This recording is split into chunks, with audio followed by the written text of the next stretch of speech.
عندك ابو جعيدي اطلخ. انا من بعد العصر مباشره وانا اتقهوى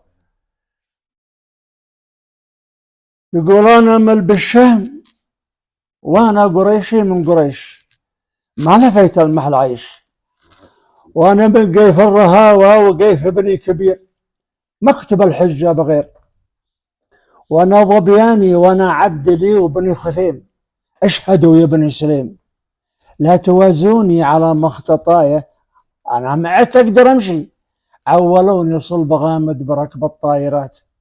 هذا كلام ابو جعيدي رحمه الله عليه. شايف كيف؟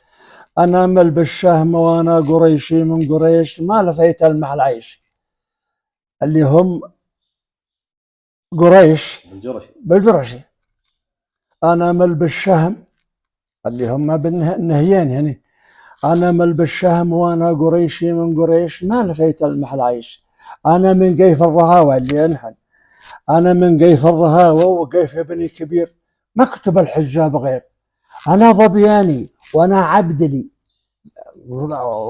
بني الظبيان قبيله والعبادله قبيله والخثيمي قبيله. انا ظبياني وانا عبدلي وبني خثيم اشهدوا يا بني سليم، بني سليم اللي هم الزهران لا توازوني على مختطايا ما اقدر امشي عولوني صلب غامد بركب الطائرات. هذه قالها ابو جعيدي في ميدان الفهد بحضور عبد الله الفيصل،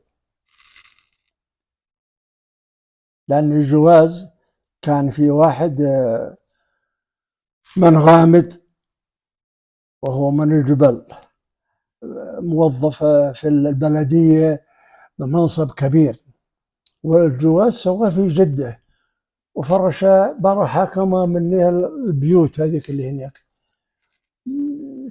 زل وتهويل ومش عارف ايه، وحضروا العالم غامد وزهران وبني عمر وجميع القبائل شمران بالقرن حضروا في هذاك المحفل الرهيب.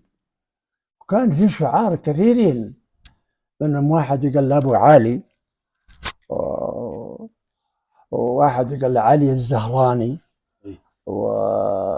وابو جعيدي، وابو جعيدي اللي هو الاعمى حق كان يعد من شعاره غامد.